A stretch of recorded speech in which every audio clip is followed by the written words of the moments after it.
This is Hidden Killers with Tony Bruschi. We are about to dig into some groundbreaking video in the case of the Delphi murders, Richard Allen's initial police interview. This is something that was shown in the courtroom when the trial was going on. Of course, you'll remember Judge Gull didn't let, pretty much anybody go into the courtroom. Very, very few people have ever seen this until now. And I will give credit where credit is due on this. This video was compiled and put together or gathered. It's not me. You're not going to make me believe it's me. You're not going to find anything that ties me to those murders. So I'm not really that concerned. That's Richard Allen. Crime Circus is where this video is coming to us from. I'm going to guess they did a Freedom of Information Act request to get this video out there.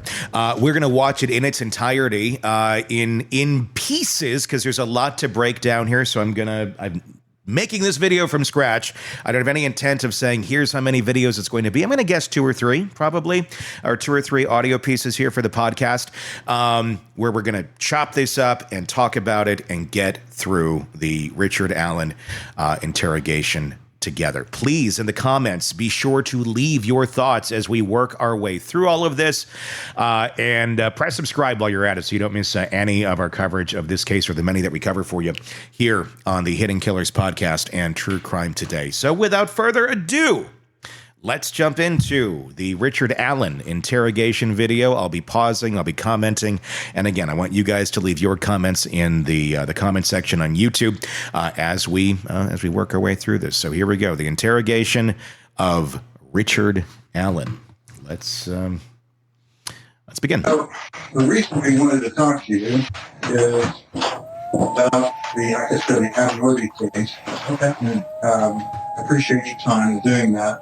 And as a formality, before we talk to anybody about these things, I want to make sure you understand you're not under arrest or anything like that, okay?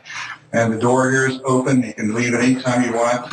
I'd be glad to give you a ride back. Or I want to play whatever.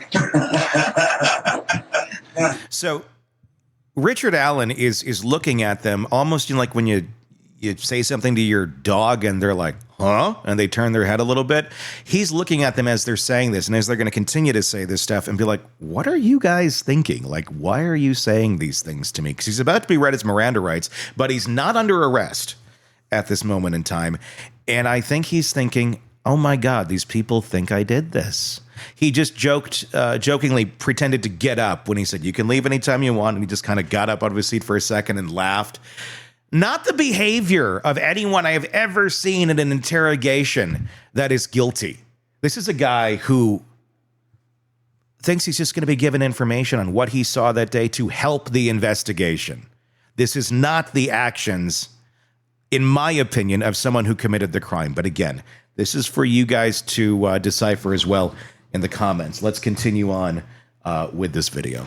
So, we need to make sure that we go cover formality here, and I'm going to get to the page here with this is a Miranda warning. So before we ask any questions, you understand your rights to the right to remain silent. Anything you say can be used against you in court. You have the right to talk to a lawyer for advice before we ask any questions and have it with you during questioning. If you cannot afford a lawyer, we'll be appointed for you before you question if you wish. If you decide to answer questions now without a lawyer present, you have the right to stop answering each time. You also have the right to stop answering each time we talk to a lawyer. Like I said, you're not under arrest, so just want to make sure you understand those rights. Down here at the bottom, it says, I read the statement of our rights and understand our rights. I do not want a lawyer at this time, and I understand what I am doing. No promises or threats have been made to me, and no pressure or coercion of any kind has been used against me. If you'd be willing to talk with us, or just if you understand your rights, we just need your signature that we chart. Okay? Okay. Now, this is a formality we take care of whenever we talk to anyone. We're just going back to the beginning of the case, and we know you had talked to Lieutenant Doolin. We just want to figure out what you saw when you were out there before. Great, wonderful. Okay. Now, Tony brought up something that you had when initially you had talked to Lieutenant Doolin, and according to Lieutenant Doolin, the information he got to you was that you were on the trail between 1:30 and 3:30. Does it make any sense? Okay. And that you had parked at the old Farm Bureau building. I think that may have been the old welfare office out there. Well, while at the Freedom Bridge, you saw three females and noted that one was taller and had black or brown long hair. This is basically what he had written down. Okay. And maybe you even got some information about your phone or something like that. Oh, yeah. Okay, great. So now you understand everything. So I want to make sure that we just kind of get some information from you. And we get started here off the bat with today's date, which is Thursday. And today is 10/13 of 22. What time do you have, Tony? It's 11:15. 10:45. And your whole name is? Richard. H-A-R-D. Matthew. Allen. That's A-L-L-E-N. Mm-hmm. Okay, and how old are you now? 50 years old. Okay. Your date of birth? 9972. Okay, great. Could I ask you to write down the X? Is that right there? I'm in the 50-year-old club this year. Yeah. I'm beyond that, actually. So. Just turned. No. You're already hard to believe. Again, not getting anything here. This is a guilty man trying to hide something. Off the top of your head. No. Don't worry about it. The home address, I didn't get it when I was out there. What is it? 1967. 67. White man. Drive. Okay. And the phone number we contact that. 4533. Would you have water? I got one right here, John. Oh, okay, sure. I'll be right back. And do you have any of their cell phone numbers that you can be contacted by? I got my wife's number. Okay. What is her phone number? 612-4753. Never dial numbers anymore. You know, I know exactly what you're talking about. Yeah, okay. And how long have you had that phone number that's your 317 number? I believe I got it when I worked at Indy, so it would have been prior to 2006. Okay. Because it's an Indy number. Okay. Okay. So, let's see. And can I ask what kind of phone you have? It's an Android, a Google. Okay. Yeah. What's your email address? RICK2045 at frontier.com. Do you have any other email addresses? I have a couple myself, so I asked. Yeah, I don't use it very often.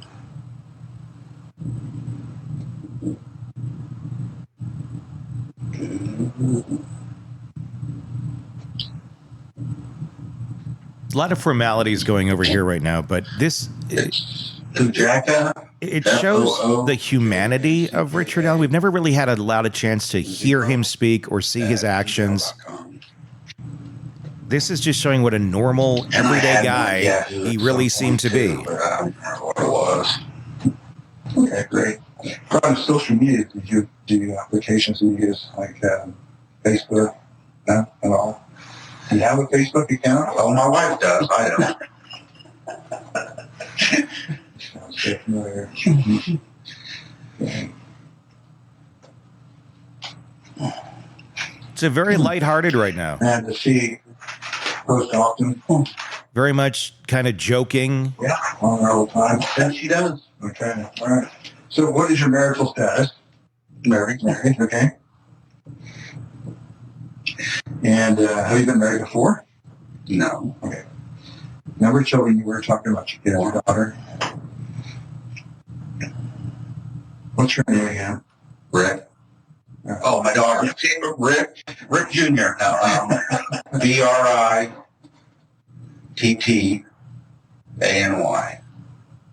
Okay. And how old is Brittany now? You said the math earlier. 28. 28. Okay. She's born when? You said 1994. 4. Okay. And what's her last name now? Zapanta. It's Zapanta. Okay. And any grandkids? No. Oh, okay. And what's her husband's name? Is he from around here? He's originally from the Philippines, Oh, okay. but lived in Canada, and he's been here shortly before they got married, so around 16, maybe 15, 16. Okay. I don't know. They got married in 17. What's his name? Paulo, P-A-U-L-O. Okay. P-A-U-L-L? Oh, I put another one. P-A-U-L-O. I got it. Okay. All right. So, but he lived here for a while. So he never sends up Anta's being around here. No, not around here. Not around here? No. Maybe somebody else? She was already up in Napanee when she met him. Oh, I see. Okay. All right. Graduated high school where? North Miami.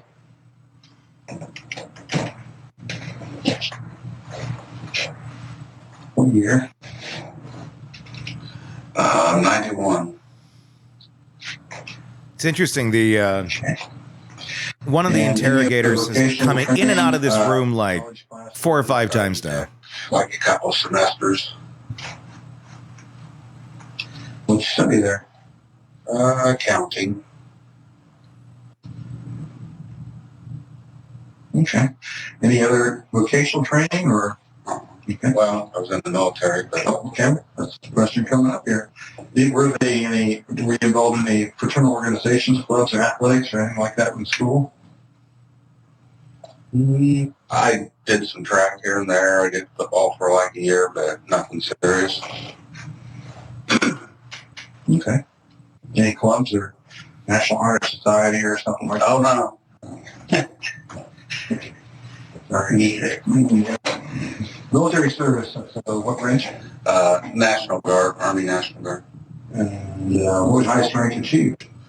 E5 Sergeant. Okay. Mostly around here? Or No, it was in, I was born right, well, not born, but I lived in Mexico most of my life. Mexico, like in Indiana. Indiana, like in America. Yeah. Okay. You always get that. Yeah, Mexico, Clearly, Denver. Yeah. Okay. All It was right. Mexico. Yeah. Okay. But it was Peru was where I was in the National Guard at, sorry.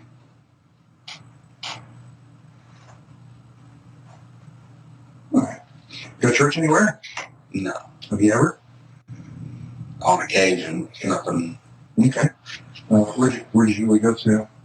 Any place around here? I don't even know. No, not around here. Okay. Parents go to church, or did they take you to church? No, my grandparents went to church. My parents didn't. Oh, I see. Okay. Any criminal history? You've been arrested for anything? Any medical problems, heart trouble, high blood pressure, psychological disorders? Oh, yeah. And everything. Okay. I've had a heart attack. I've got a couple stents. Okay. And, How long ago was your heart attack? it was 2010. Okay, you were 40. 37. Holy cow. Mm-hmm. And, anything else? Depression, anxiety, high blood pressure, cholesterol.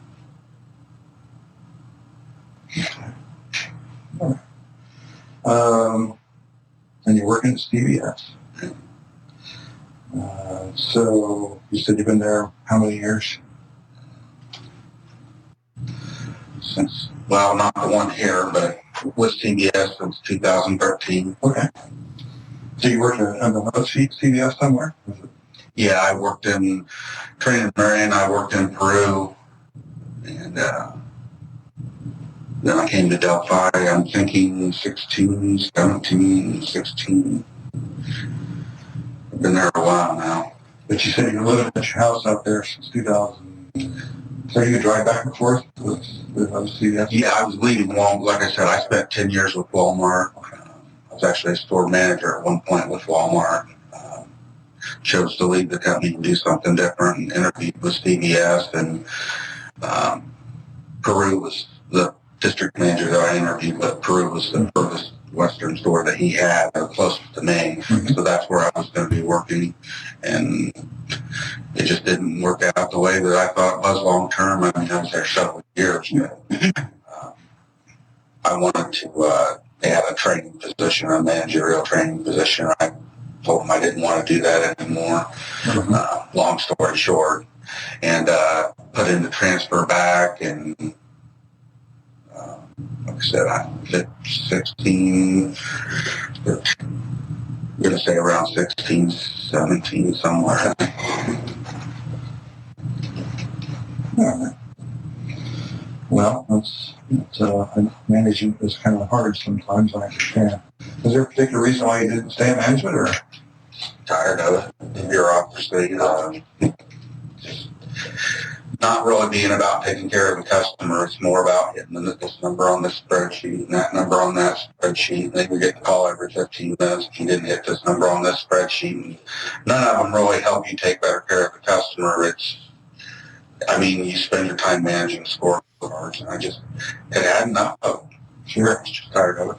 Sure. Okay. Let's see. So from where we're at right now, I think probably, can you help us understand what was going on Monday, February the 13th? You kind of tell us what you were doing that day and every the day the girls Okay. were on the trail. Okay. Yeah. I went over to my mom's in Peru, Mexico, earlier in the day. I think my mom had hip surgery back then or something, but regardless, my wife was working, so I went over there and spent the day, not the day, I spent the morning with them. My sisters come over and they were going to go eat lunch and stuff, and I wasn't about that, so I went home. And I remember it was a fairly warm day, or warmer than normal, so I think I just put a jacket on and went back out to the trails. Usually when we go, we walk down the high bridge and walk back and walk down the other side and come back. I mean, it wasn't a ritual, but I remember walking down to the bridge. The times,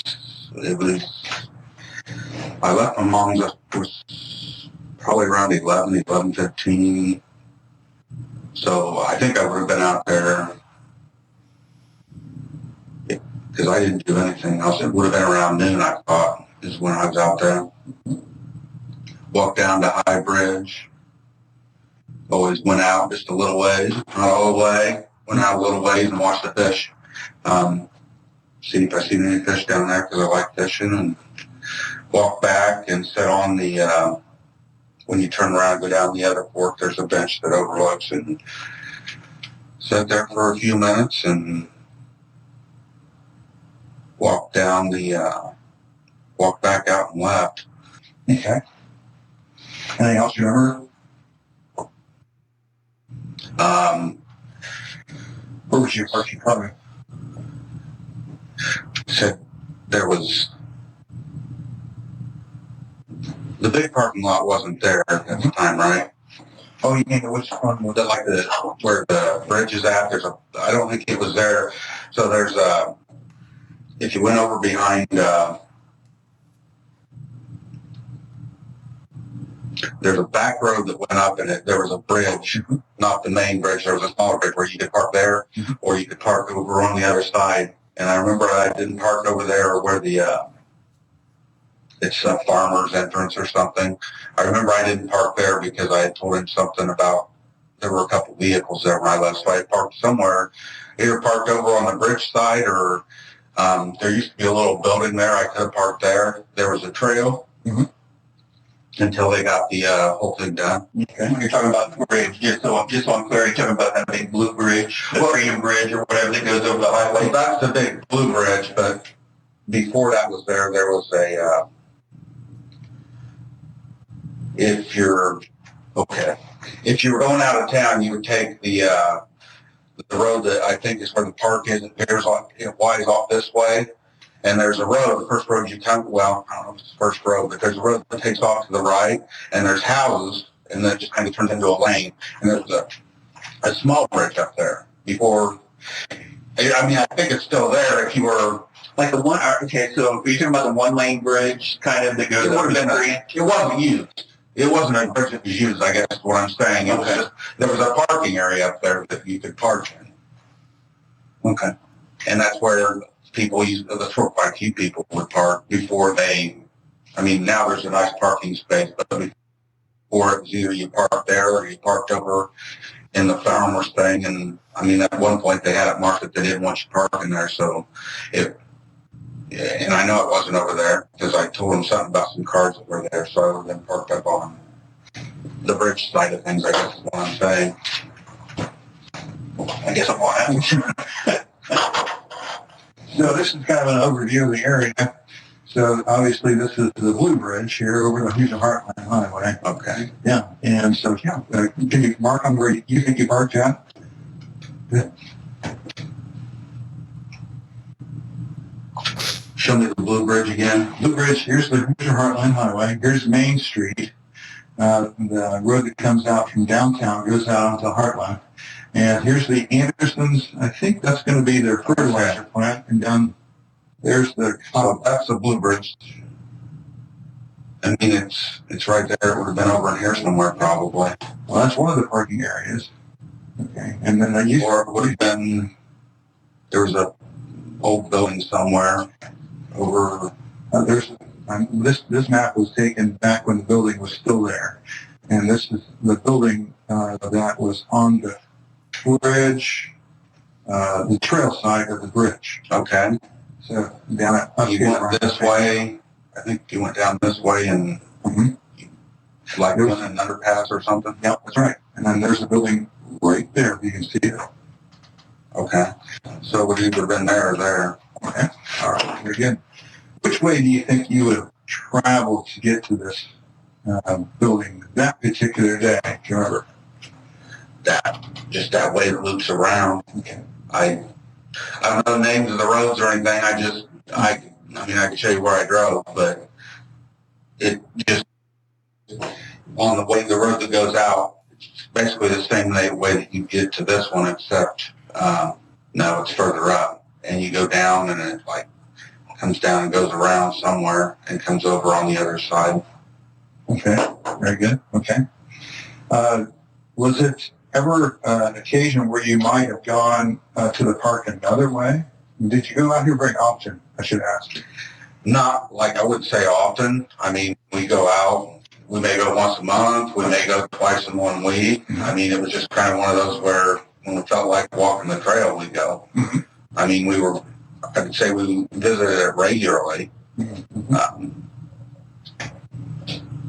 During the summer months, we didn't really go out there much in the winter. We may have gone out a time or two. But. Right. Okay.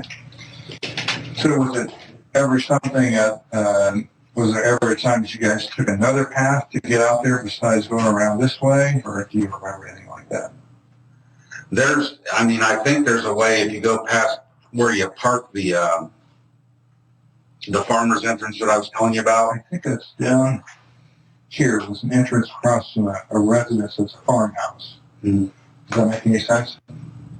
Okay, yeah. Okay. I mean, I know that there's a way that winds around, and you can eventually get back to 200 or whatever road it is. We're off of 200 North, I think it is. It comes out somewhere down there, but we only did that. I think we found that by accident one time. We thought we'd go that way and try to get back, and it was we eventually came out that way somewhere. Okay. But no, I wouldn't. If we were going to go there, we would go down through town and. Okay. Good to know. All right. So let's talk more about what you remember doing that day, remember seeing that day. Okay. You gave an account to Sure. the officer who talked to you. And you remember how that was prompted, how that happened, that you happened to talk to the officer? I don't remember if it was the next day or a couple days, but shortly after they were asking for anybody that was there to come in. So I went down. I got home from work and my wife said, they want to talk because I had obviously told her that I was there. And she said they want to talk to anybody who's down there, may have any information. How much, but I obviously will go down. So we went down to the sheriff's station and I don't remember who it was, came out and talked to me and said that he would get my name and information. And then I was driving downtown for something, and I know that, I remember he called me when I was in the car because I pulled over and talked to him. It was a DNR officer. Okay. And he asked me if I could come down and talk there or if I want to meet somewhere. And I don't remember how or why. I think they were really busy, obviously, crowded probably. So I was heading down to, it was the Save-A-Lot parking lot down there, and I told him I would just meet him there if that was okay. So he came down, we talked. He looked at my phone, took my phone information, and I think he got some, we took the battery out and everything, he got information on of it. So that's pretty much it. And I gave him the account. Forgive me, it's been years and I thought about it a lot. As time goes on, it's, like I said, I think I was there probably around noon. It could have been a little before noon or a little after noon. Walked down, back an hour, so probably 1:30, 1:45, depending on exactly what time it was that I got there that day. I just remember walking down the trail, and I had told him that when I was approaching the trail, or the trailhead, I guess is what I'd call it, there was 3 girls walking off the trail, and I just remember it looking like one of them was probably watching, not babysitting, but watching the other 2 because they looked a little younger. And they looked very similar. I don't know if they were sisters or whatever, but the other one didn't necessarily. But I remember seeing them walking off the trailhead, and I didn't really see anybody. I walked down, like I said, I looked at the water, I walked back, and I said, somebody could walk behind me, I guess, but I sat on that bench that overlooks the creek bed and all that. And I remember telling him when I left, I remember there being, I think there was 2 vehicles down there on that farmer's entrance that I told you about. And that's why I know I didn't park there, because obviously I wouldn't recall seeing cars there if I parked there. The farmer's entrance, are we still talking about this area here, or is there some other location? This is a Crime Circus presentation. There's a pull-in, like right next to the trail, is all I can tell you. There's a pull-in right next to the trail, and a trail actually leads up to the trail. Yeah, it's hard to see from here, but I think this is what's called the old Mears. There was a farmhouse across from it, is all I knew. Right. And it was like I guess it looked like where you take farm equipment in and out or something, but I know at one point they flagged it that it said no parking, so we didn't park there for a period of time, but Let's pause it there, and we'll pick up in our next part in the series as we continue to break down the police interrogation of Richard Allen. This is an interrogation that took place way after the fact. This is close to the area where they start getting to the arena of arresting him. Keep in mind, it had been many years since the crime took place, since he went to the authorities when they asked for people to come and say, hey, who was there? What do you know? He went and did that. So when we were hearing them talking about that, that was referring back to that moment in time. This is 5-6 years after the crime actually took place. The girls were killed. So asking anyone, especially if you didn't have anything to do with this, your exact time windows of that day, your estimates may be off, they may be on. I mean, I felt he was being very genuine of like, let's say 130, 140, somewhere in that area.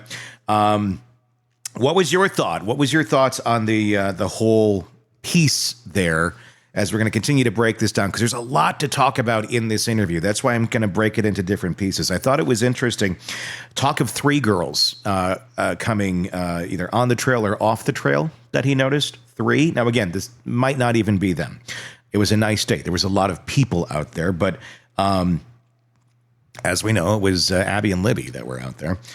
So who's the third, if that's part of the group, or was that not part of the group at all? We have a lot more to break down. Let me know in the comment sections what your thoughts are thus far, and we will continue to work our way through the police interrogation of Richard Allen that eventually leads to his arrest. Press subscribe wherever you're downloading podcasts so you don't miss any of our coverage of this case and all the cases we cover for you right here on the Hidden Killers podcast and True Crime Today. I'm Tony Bruschi. Stay with us.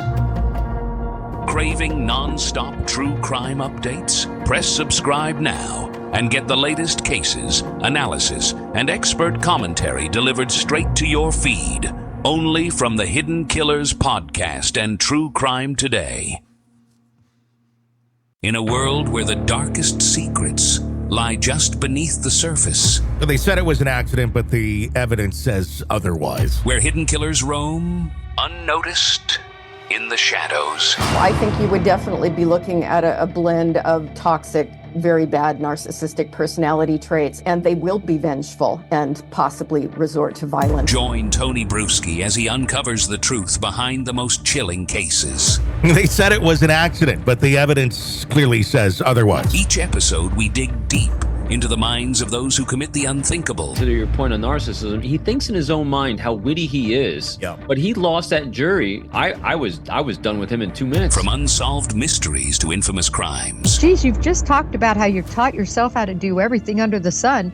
I bet you did a YouTube video, how to best kill somebody with a knife. Hidden Killers with Tony Bruschi takes you where few dare to go. How does someone with such a dark secret go unnoticed for so long? With multiple new episodes every single day. We're not just telling stories, we're seeking justice. Listen now on Apple Podcasts or wherever you get your podcasts. Just search for Hidden Killers with Tony Bruschi.